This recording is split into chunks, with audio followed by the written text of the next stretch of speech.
When the morning was come, all the chief priests and elders of the people took counsel against Jesus to put him to death. And when they had bound him, they led him away, and delivered him to Pontius Pilate the governor. Then Judas, which had betrayed him, when he saw that he was condemned, repented himself, and brought again the 30 pieces of silver to the chief priests and elders, saying, I have sinned in that I have betrayed the innocent blood. And they said, What is that to us? See thou to that. And he cast down the pieces of silver in the temple, and departed, and went and hanged himself. And the chief priests took the silver pieces, and said, It is not lawful for to put them into the treasury, because it is the price of blood. And they took counsel, and bought with them the potter's field, to bury strangers in. Wherefore that field was called the field of blood unto this day. Then was fulfilled that which was spoken by Jeremy the prophet, saying, And they took the 30 pieces of silver, the price of him that was valued, whom they of the children of Israel did value, and gave them for the potter's field, as the Lord appointed me. And Jesus stood before the governor, and the governor asked him, saying, Art thou the King of the Jews? And Jesus said unto him, Thou sayest. And when he was accused of the chief priests and elders, he answered nothing. Then said Pilate unto him, Hearest thou not how many things they witness against thee? And he answered him to never a word, insomuch that the governor marveled greatly. Now at that feast the governor was wont to release unto the people a prisoner whom they would. And they had then a notable prisoner called Barabbas.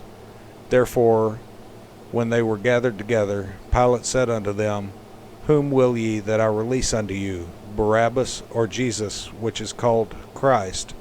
For he knew that for envy they had delivered him.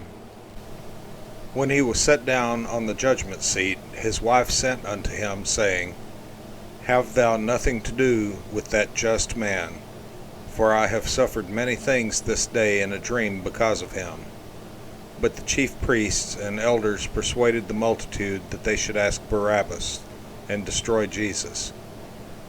The governor answered and said unto them, Whether of the twain will ye that I release unto you? They said, Barabbas. Pilate saith unto them, What shall I do then with Jesus, which is called Christ? They all say unto him, Let him be crucified. And the governor said, Why, what evil hath he done? But they cried out the more, saying, Let him be crucified. When Pilate saw that he could prevail nothing, but that rather a tumult was made, he took water, and washed his hands before the multitude, saying, I am innocent of the blood of this just person. See ye to it. Then answered all the people, and said, His blood be on us, and on our children. Then released he Barabbas unto them, and when he had scourged Jesus, he delivered him to be crucified.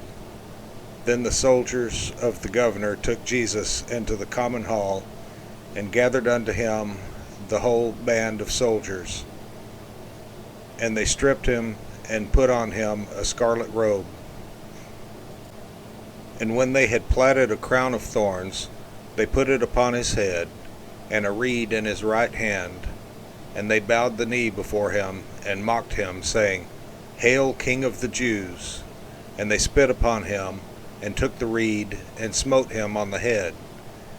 And after that they had mocked him, they took the robe off from him, and put his own raiment on him, and led him away to crucify him.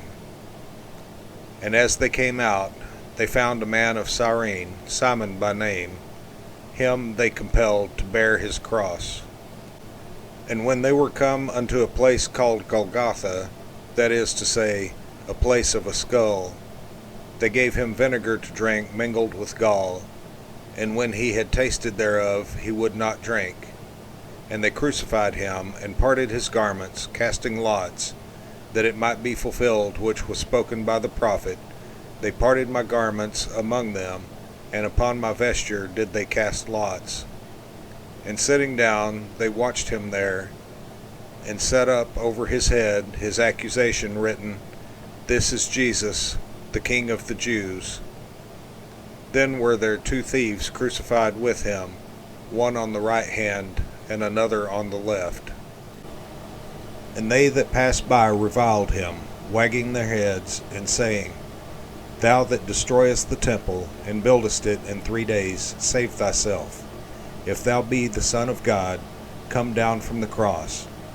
Likewise also the chief priests, mocking him, with the scribes and elders, said, "He saved others, himself he cannot save.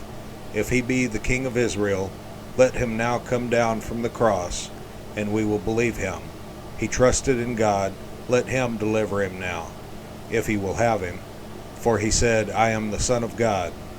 The thieves also, which were crucified with him, cast the same in his teeth. Now from the 6th hour there was darkness over all the land unto the 9th hour.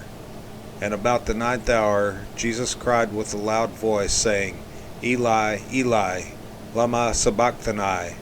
That is to say, my God, why hast thou forsaken me?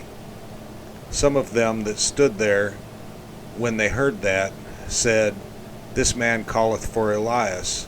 And straightway one of them ran, and took a sponge, and filled it with vinegar, and put it on a reed, and gave him to drink. The rest said, Let be, let us see whether Elias will come to save him. Jesus, when he had cried again with a loud voice, yielded up the ghost. And behold, the veil of the temple was rent in twain from the top to the bottom, and the earth did quake, and the rocks rent, and the graves were opened, and many bodies of the saints which slept arose, and came out of the graves after his resurrection, and went into the holy city, and appeared unto many. Now when the centurion and they that were with him watching Jesus saw the earthquake, and those things that were done, they feared greatly, saying, Truly this was the Son of God. And many women were there beholding afar off, which followed Jesus from Galilee, ministering unto him, among which was Mary Magdalene, and Mary, the mother of James and Joseph, and the mother of Zebedee's children. When the even was come, there came a rich man of Arimathea, named Joseph, who also himself was Jesus' disciple. He went to Pilate, and begged the body of Jesus. Then Pilate commanded the body to be delivered. And when Joseph had taken the body, he wrapped it in a clean linen cloth, and laid it in his own new tomb, which he had hewn out in the rock. And he rolled a great stone to the door of the sepulchre, and departed. And there was Mary Magdalene, and the other Mary, sitting over against the sepulchre. Now the next day, that followed the day of the preparation, the chief priests and Pharisees came together unto Pilate, saying, Sir, we remember that deceiver said, while he was yet alive, After 3 days I will rise again. Command therefore that the sepulchre be made sure until the 3rd day, lest his disciples come by night, and steal him away, and say unto the people, He is risen from the dead, so the last error shall be worse than the first. Pilate said unto them, Ye have a watch, go your way, make it as sure as ye can. So they went, and made the sepulchre sure, sealing the stone, and setting a watch.